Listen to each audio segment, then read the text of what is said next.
Turn on the television. It doesn't matter what channel. They hit the second mine. This can't be happening. Whamstein. Howdy do and welcome back to Whamstein. What's going on with Undermine 2?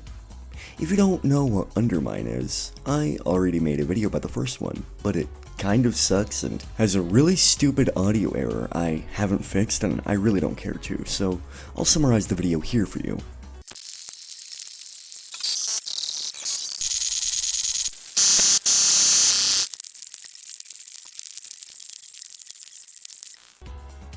Did you get all of that? No? Let me go slower then.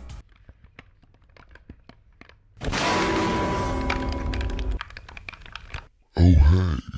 It's a roguelite with meta progression and a story where you go into the mines, then a dungeon, then another dungeon, then caves, then lava caves, all the while collecting a shit ton of gold so you can marginally upgrade your health and damage, and eventually you'll fight the big lore skeleton. And there's a few side modes in the post-game story, but that's kind of negligible. That's kind of dismissive.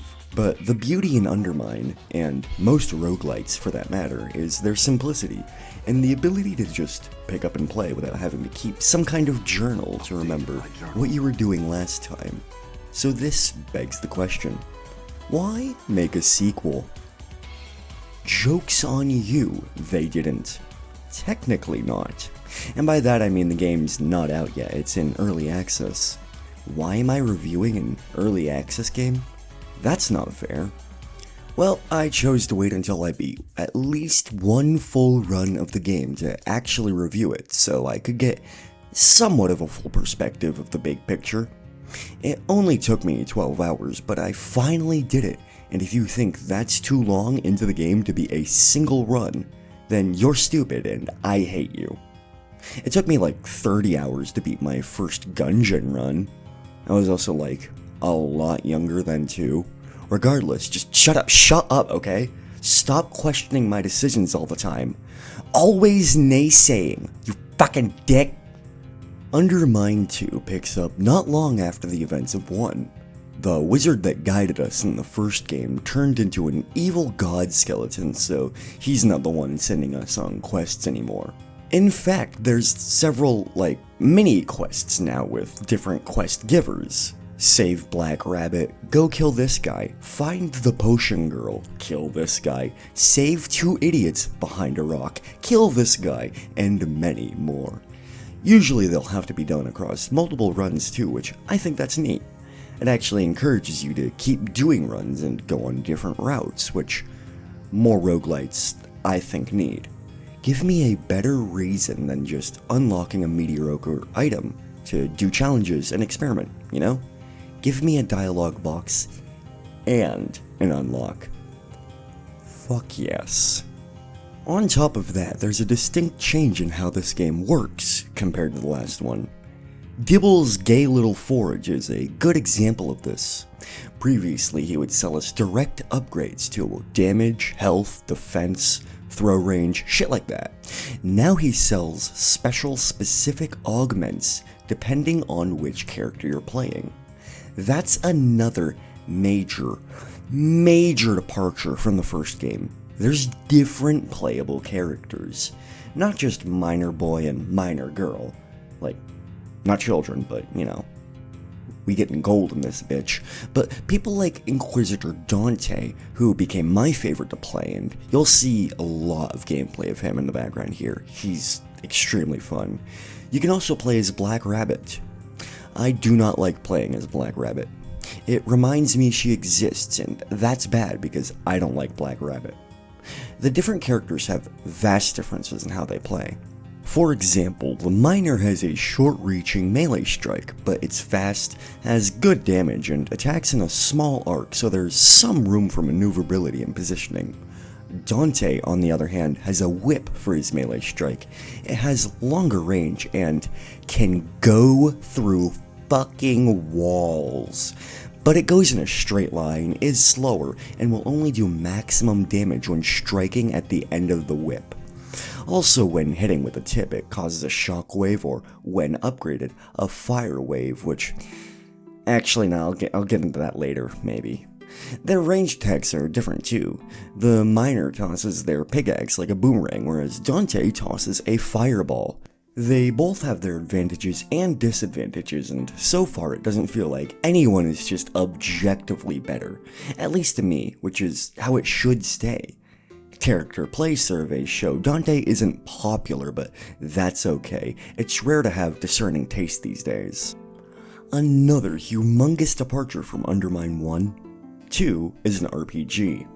Not like, oh, it has RPG elements. I mean like despite the RNG, you're making builds, planning routes, getting into character. It's unashamed of going whole hog into it and naturally weaving these aspects into a system that already worked. If it ain't broke, don't fix it. But if it's getting old, you should renovate it. The biggest RPG mechanic you'll find yourself interacting with here is your character's stats, of course. There are more than a few stats at play here, and all of them matter, in different ways, of course. Does this character you play rely more on melee attacks or ranged attacks? Does that not matter to you and you'll use whatever attack you damn well please? Do you care how much damage you can take? Would you rather avoid taking any damage at all? What if one range attack killed everyone on the screen all at once? I never achieved that technically, but with enough bounce, ricochet, dex, and a few other stats all high enough, you can absolutely get there. I was close. If it weren't obvious, there's a lot of builds, and no build is technically bad. There's even a way at the end of a level to reforge 2 items that you don't like into something that you actually do like. So, as much as it pains me to say I suck, your success ends up really relying on how good you are at the base mechanics and, in some cases, twitch reflexes. Sometimes you'll walk into a room and the spawns will just not make sense and you'll be blasted from 7 different angles all at once, but you should have known better, asshole. You've actually been playing Hotline Miami this whole time.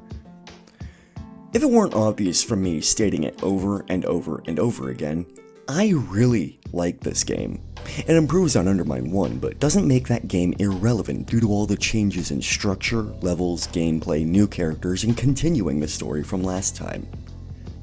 I guess that begs the question though, what happens in the story this time around? Well, to set the stage, like I said earlier, in the last game, we thwarted an evil wizard's plan to resurrect an ancient evil god king and use him to conquer the world.